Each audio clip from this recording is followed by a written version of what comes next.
18 em diante diz assim: e ao anjo da igreja de Tiatira escreve: isto diz o Filho de Deus, que tem os olhos como chama de fogo e os pés semelhantes ao latão reluzente. Eu conheço as tuas obras, e o teu amor, e o teu serviço, e a tua fé, e a tua paciência, e que as tuas últimas obras são mais do que as primeiras. Mas tenho contra ti o tolerares que Jezabel, mulher que se diz profetiza, ensine e engane os meus servos para que se prostituam e comam dos sacrifícios da idolatria.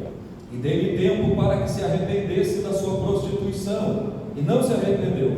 Eis que a porei numa cama, e sobre os que adulteram com ela virá grande tribulação, se não se arrependerem das suas obras. E ferirei de morte a seus filhos, e todas as igrejas saberão que eu sou aquele que sonda mentes e corações, e darei a cada um de vós segundo as suas obras. Mas eu vos digo a vós e aos restantes que estão em Tiatira, a todos quanto não têm esta doutrina e não conheceram, como dizem, as profundezas de Satanás, que outra carga vos não porei. Mas o que tendes, retende-o até que eu venha. E ao que vencer e guardar até o fim as minhas obras, eu lhe darei poder sobre as nações, e com vara de ferro as regerá, e serão quebradas como vasos de oleiro, como também recebi de meu Pai. Dar-lhe-ei a estrela da manhã.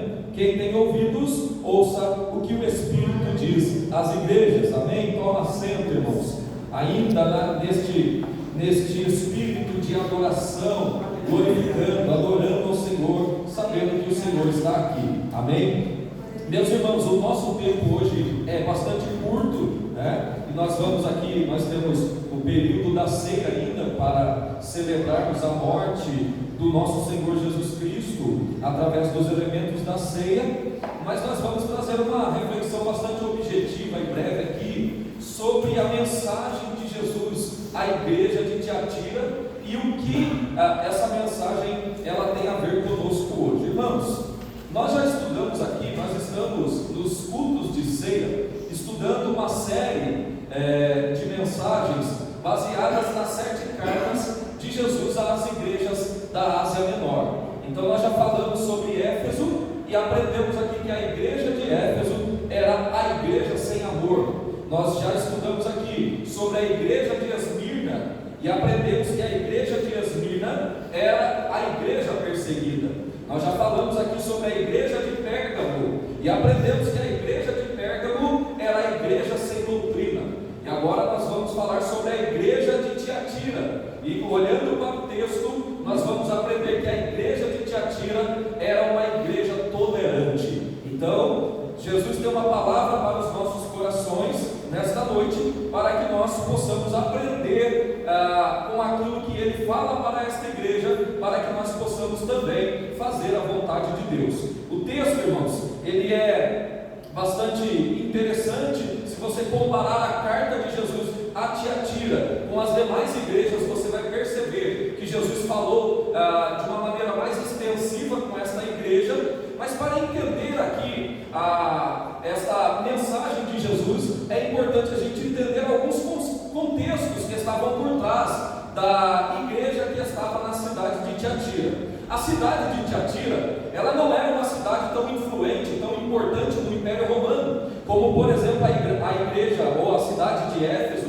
a cidade de Esmirna e principalmente a cidade de Pérgamo. A cidade de Tiatira era uma cidade que tinha sim a sua importância local, mas a nível de federações ela não tinha tanta importância assim. Era uma cidade que estava começando a se levantar, a se reerguer e a se tornar uma cidade influente ali na região da Ásia Menor, mas ela tinha como característica da sua economia, o que sustentava a economia da cidade de Tiatira era o comércio artesanal. A cidade de Tiatira, ela era muito forte nesse comércio, no comércio de artesanatos. Lá em Tiatira havia nos dias de Jesus, ou nos dias do primeiro século, vários comerciantes que exploravam esse modo de gerar economia para a cidade, fazendo artesanatos e comercializando esses artesanatos.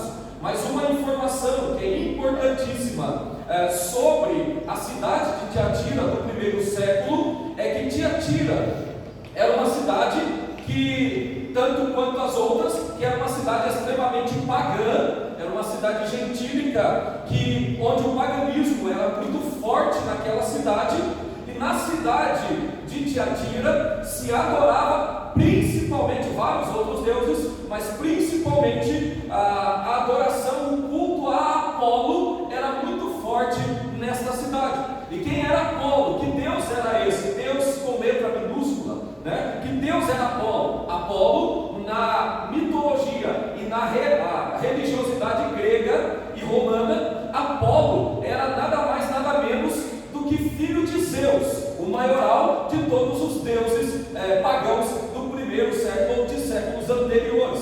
Então, dentro da religiosidade pagã, da mitologia dos deuses gregos e romanos, Zeus era o maioral de todos os deuses. Como se trouxesse para a nossa religiosidade, nós poderíamos dizer que Zeus seria comparado a Deus, Pai, o Criador dos céus e da terra. E Apolo era filho de Zeus. Olha só que coisa interessante e que paralelo interessante Jesus vai usar essa característica da adoração pagã, né, da cidade de Tiatira ao deus Apolo. Apolo era um deus que a sua divindade estava associada à profecia, era um deus profeta, e ele também estava associado à adoração ao sol. Então o símbolo da adoração ao deus Apolo era usado o elemento do sol para se referir à adoração a Apolo. E como sabemos, o sol é um planeta, né, dentro do sistema solar, que se destaca pelo seu brilho, pela sua luz, né? É uma bola enorme de fogo, né, que se destaca pelo seu brilho, pela sua luz e pelo seu calor. E quando você olha para o texto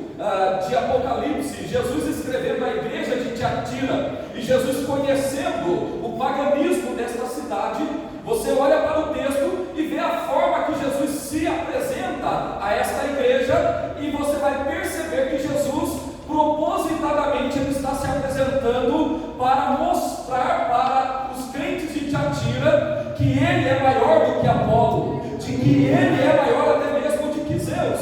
Então quando Jesus ele escreve, isto diz o Filho de Deus, fazendo uma alusão a Apolo, que é filho de Zeus.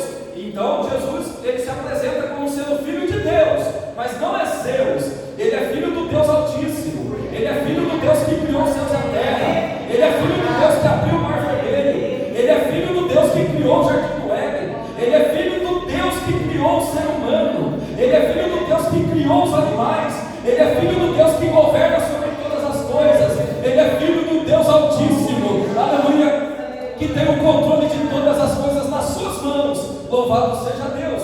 Então Jesus, de propósito, ele se apresenta dizendo, isto diz o Filho de Deus, que tem os olhos como chama de fogo e os pés semelhante ao latão reluzente. Olha só, mais uma vez, Jesus explorando a religiosidade pagã de Tiatira, os pagãos de Tiatira, e certamente os membros da igreja de Tiatira conheciam esse paganismo porque vieram de lá. São pessoas pagãs que se converteram ao cristianismo na cidade de Tiatira e que certamente são ex-adoradores de Apolo. E agora Jesus ele se apresenta dizendo que ele, que é filho de Deus, é aquele que tem olhos como chama de fogo. Lembra da associação de Apolo com o sol, né? Quando os pagãos de Tiatira iam adorar Apolo, eles usavam o sol como elemento principal, como símbolo da adoração a Apolo. Agora Jesus ele está dizendo que ele tem os olhos como chama de fogo, ou seja,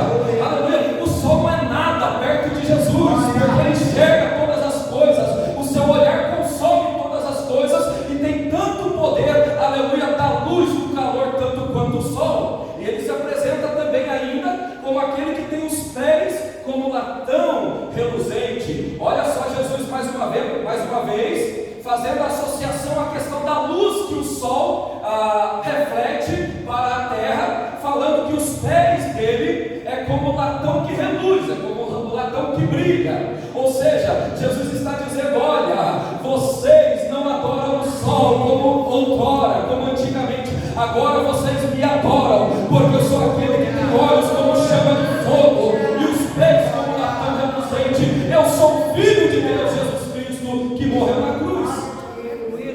E qual é a mensagem de Jesus depois dessa apresentação para esta igreja? Ele diz assim: eu conheço as tuas obras. Mais uma vez aqui destacando a ideia da sua divindade. Irmãos, Jesus é Deus.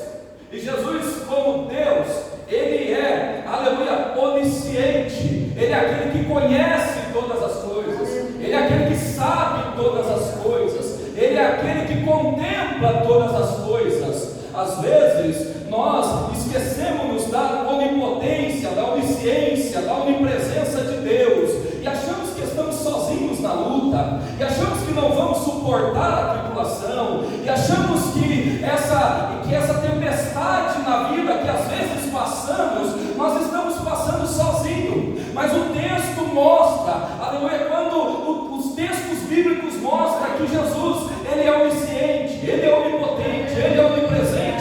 A Bíblia mostra que nós não estamos sozinhos. Pode até parecer que está, você pode até ter a sensação de que você está abandonado, de que o seu vizinho não está nem aí para você.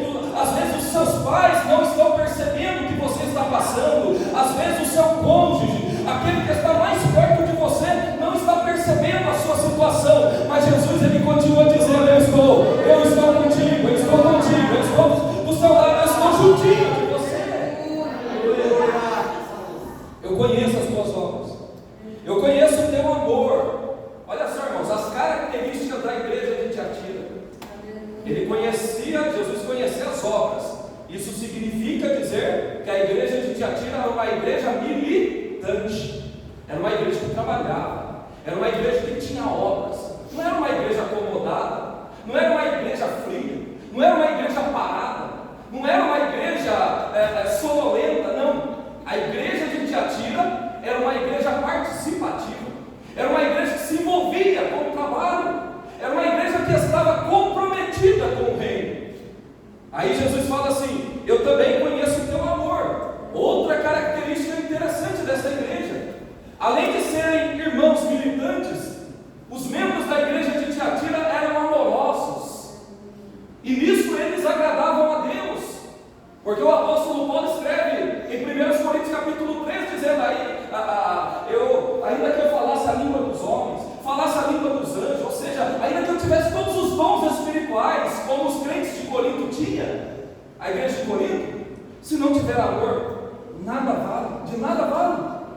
Eu posso ser o maior pregador da terra, eu posso ser o melhor pastor da terra, mas se eu não amar, eu não agrado a Deus. Aleluia. E Paulo escreve isso aos irmãos de Corinto. E aqui Jesus revela que a igreja de Tiatira era uma igreja amorosa. Eu conheço as tuas obras, eu conheço o teu amor. E ainda diz assim: e o teu serviço. Era uma igreja que trabalhava, que tinha obras e tinha ainda serviço. Era uma igreja serva de Deus, era uma igreja que estava a serviço do reino de Deus. Não era uma igreja irrelevante, não era uma igreja que tanto fez ou tanto faz existir ou não existir. Era uma igreja que estava lá para trabalhar. A palavra servo no grego vem da palavra grega doulos. E a palavra doulos, Paulo gostava muito de usar essa expressão quando ele ia se apresentar nas suas cartas, dizendo: Paulo, servo de Jesus Cristo. E a palavra servo ali no grego é doulos. E a palavra doulos significa literalmente escravo. E escravo é aquele que está a serviço do seu senhor. O escravo do primeiro século, ele não tinha vontade própria, ele estava ali a serviço do seu senhor. O que o Senhor pedia para ele fazia com o maior prazer. E Paulo, ele usava essa expressão, dizendo que ele estava a serviço do reino.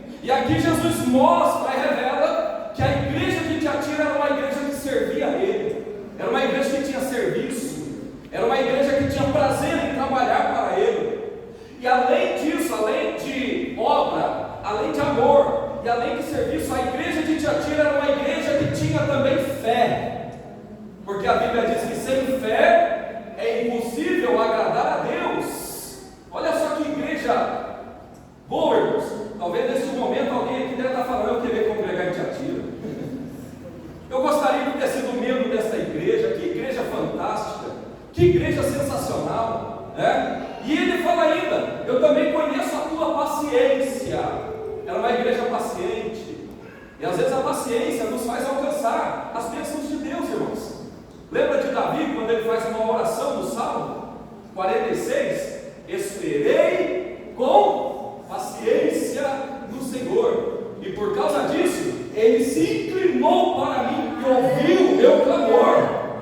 Irmãos, é uma característica que a geração de hoje precisa aprender, ter paciência.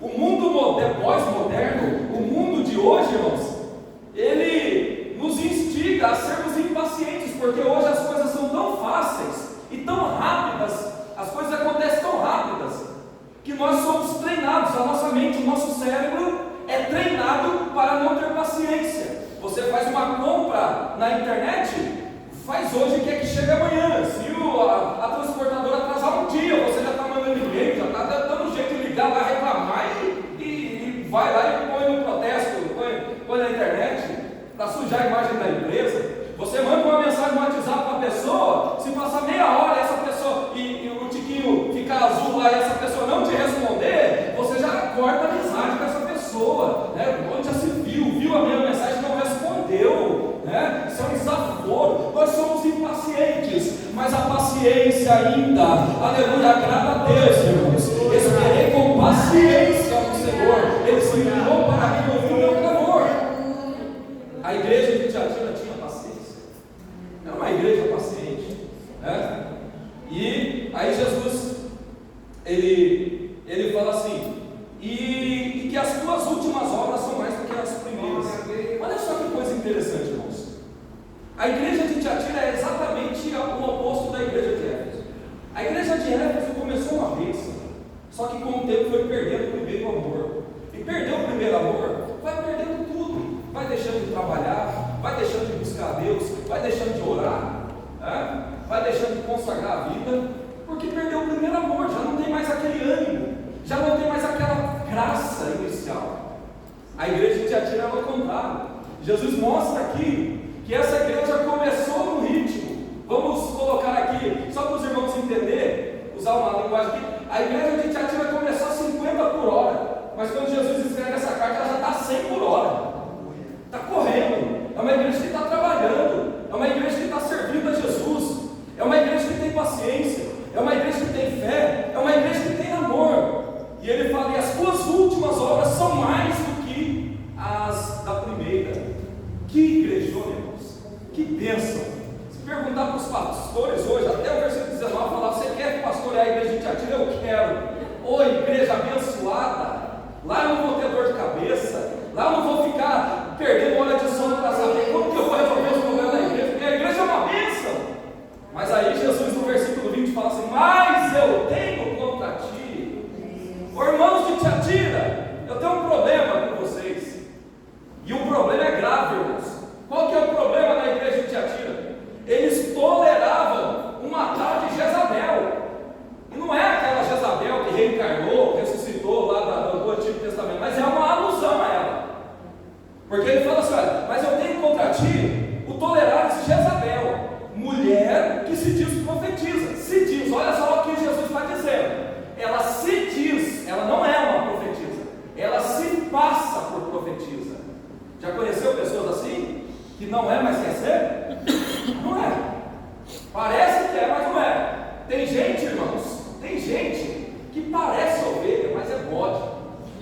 Fala igual ovelha, se veste igual ovelha, canta igual ovelha, cheira até a ovelha, mas se apertar um pouquinho, a capa de ovelha cai e aí você enxerga o bodão que está por trás. Tem gente que parece, mas não é. Jezabel parecia profetisa, mas não era, e ela conseguiu enganar os irmãos de Tiatira, né? Então ele falou assim: mas tenho contra ti que tolerar Jezabel, mulher que se diz profetiza, ensine e engane. Olha só o que a igreja de Tiatira estava permitindo acontecer lá, irmãos. Esta mulher que se passava por profetisa, ela estava ensinando e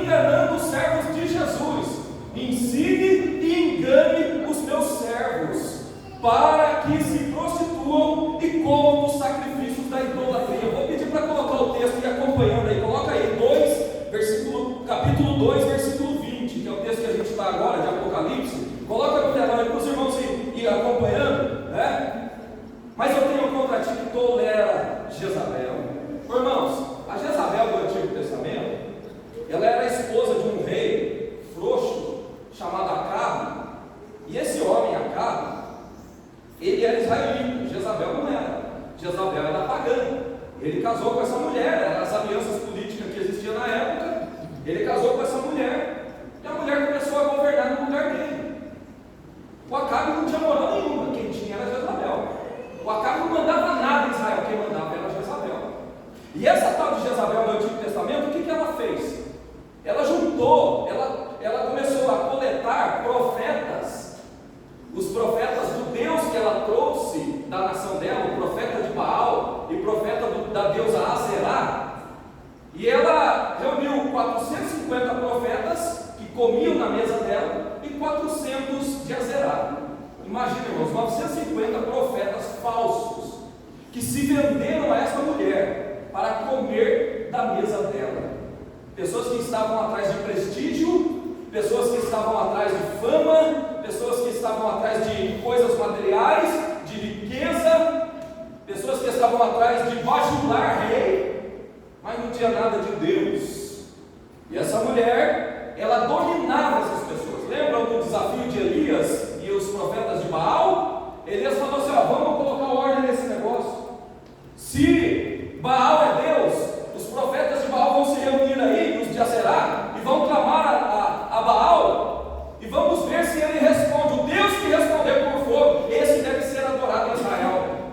E aí os profetas de Baal vai lá e prepara o altar deles, pega o animal, faz o sacrifício e junta todo mundo ali, começa a batucada, e a Bíblia diz que começa de manhã até o meio-dia, e Elias, que era meio que debochado, de vez em quando a gente é meio irônico também, né? E Elias, que era meio debochado, ele falou: olha, chama mais alto. Às vezes o Baal está viajando, né? Às vezes ele está dormindo, ele está resolvendo algum negócio, grita mais alto, talvez o Baal de vocês vai responder. E eles lá se cortando e fazendo aqueles rituais e tudo, e nada de responder. Aí o Elias, ele vai lá, ele conserta o altar. Olha, um detalhezinho interessante no texto dessa passagem: ele conserta o altar da adoração a Deus que estava quebrado, o altar estava ruído. Pastor Alexandre, pastor Gil, o altar estava totalmente destruído. Ô irmãos, Deus tem negócio com gente santa, Deus tem negócio com gente que tem compromisso com Ele. Aleluia. O altar quebrado não tem valor para Deus. Aleluia. E aí ele vai lá, primeiro ele tampa as brechas do altar, ele conserta o altar, e o altar fala de vida, de relacionamento, de santidade diante de Deus. E depois do altar consertado, aí Elias faz uma oração só: ó Senhor, responde com fogo, para esse povo saber que o Senhor é Deus. Irmãos, Deus respondeu a oração de Elias, porque o desejo de Elias era glorificar a Deus, não era ele falar: eu sou o cara aqui em Israel, não. Ele queria glorificar a Deus. E aí Elias faz a oração, e a Bíblia diz que desce fogo do céu, que acontece uma coisa que vai até mesmo contra a lei da física. A água consome, geralmente o fogo apaga a água, mas quando o fogo é de Deus, irmãos, o fogo de Deus consumiu a água que estava ali, aleluia, no altar, no holocausto, e o povo começou a gritar: só o Senhor é Deus, só o Senhor é Deus, só o Senhor é Deus. E Elias manda matar todos os profetas de Baal. A Jezabel ficou brava, irmãos. A Jezabel ficou terrível. E aí a Jezabel começa a perseguir e Elias foge. Essa é a mulher do Antigo Testamento, aquela que estava prostituindo Israel, irmãos. Aquela que estava implementando a adoração idólatra no meio do povo santo de Deus. E essa Jezabel aqui do Apocalipse não é diferente. Ela diz que é profetiza, mas não é. Ela ensina e engana os servos de Deus para que eles comecem também a adorar outros deuses. Mas o problema disso tudo, sabe o que é? A igreja de Tiatira tolerar. Ô irmãos, cadê o pastor de Tiatira para falar: ô Jezabel, baixa a bola aí, ou se conserte com Deus ou vaza, porque aqui é um lugar de gente santa, aqui a adoração é só a Deus, aqui nós não temos espaço para paganismo, aqui, aleluia, a honra é dele, a glória é dele, o louvor é para ele, a adoração é dele.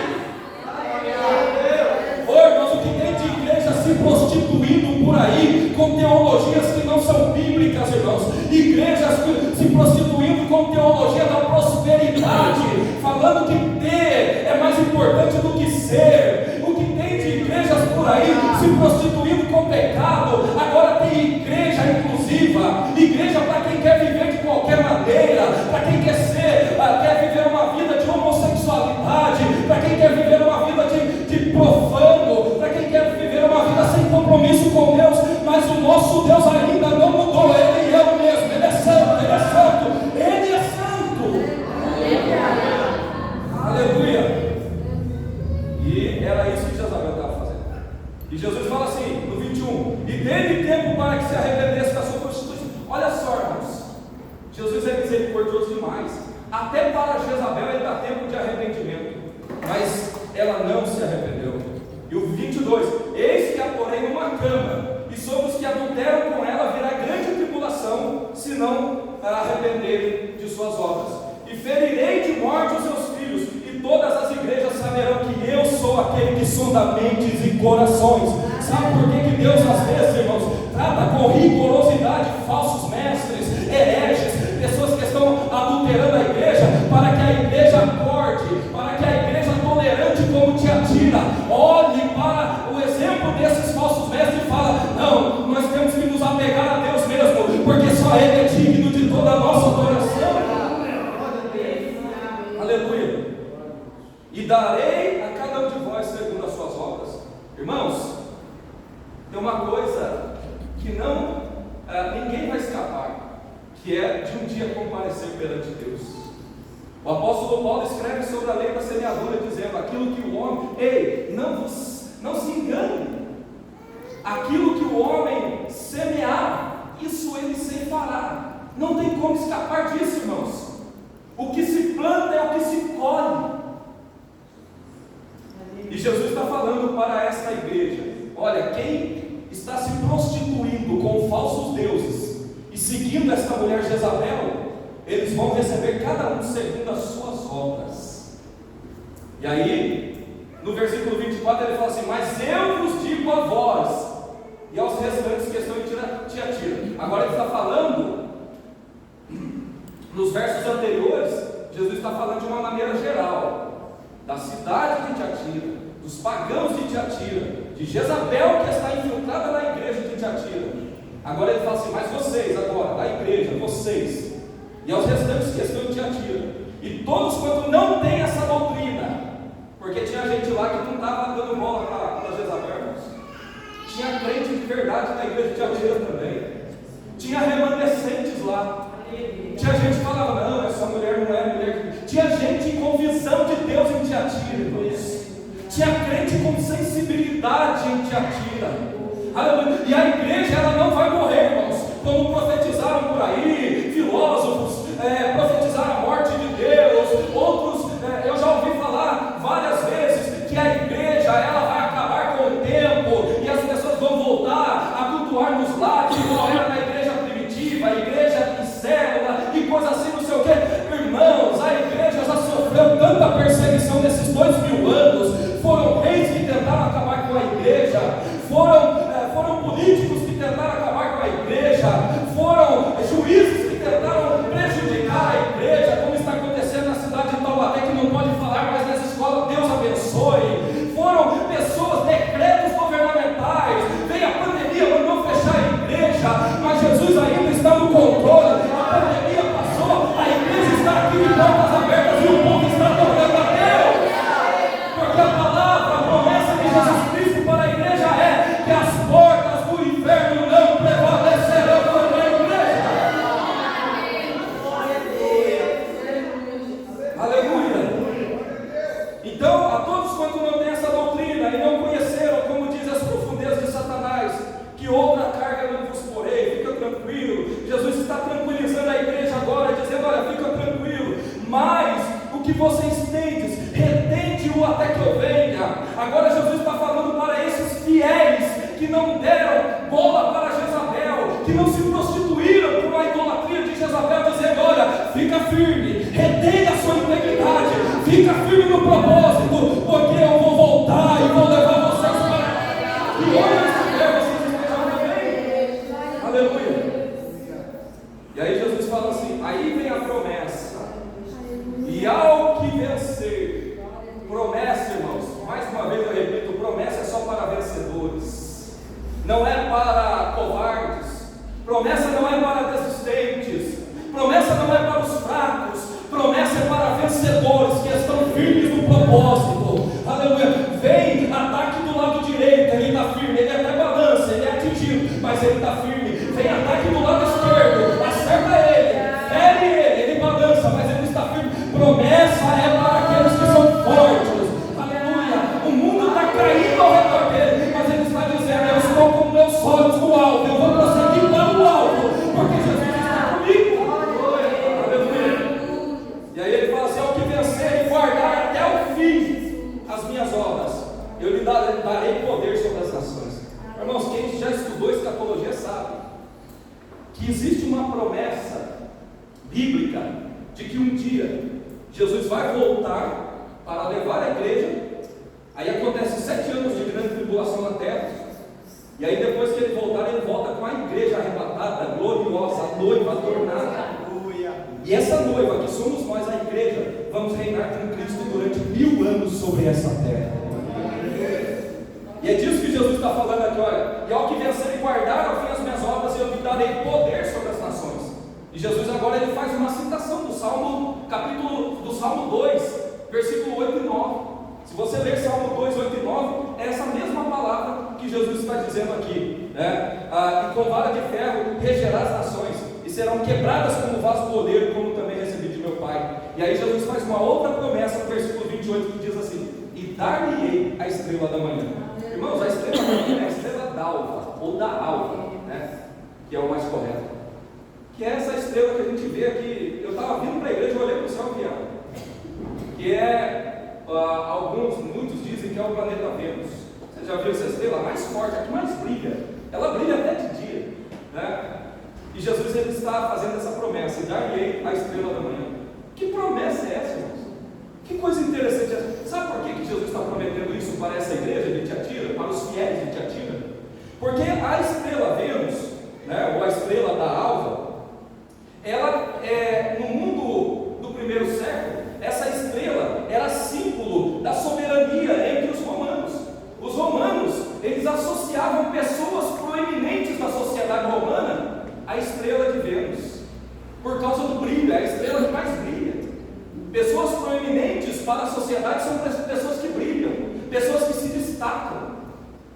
E Jesus está prometendo isso para a igreja, dizendo, olha, e eu vou dar a vocês a estrela da manhã, né? É uma promessa de participação do reino de Cristo sobre a criação de Deus.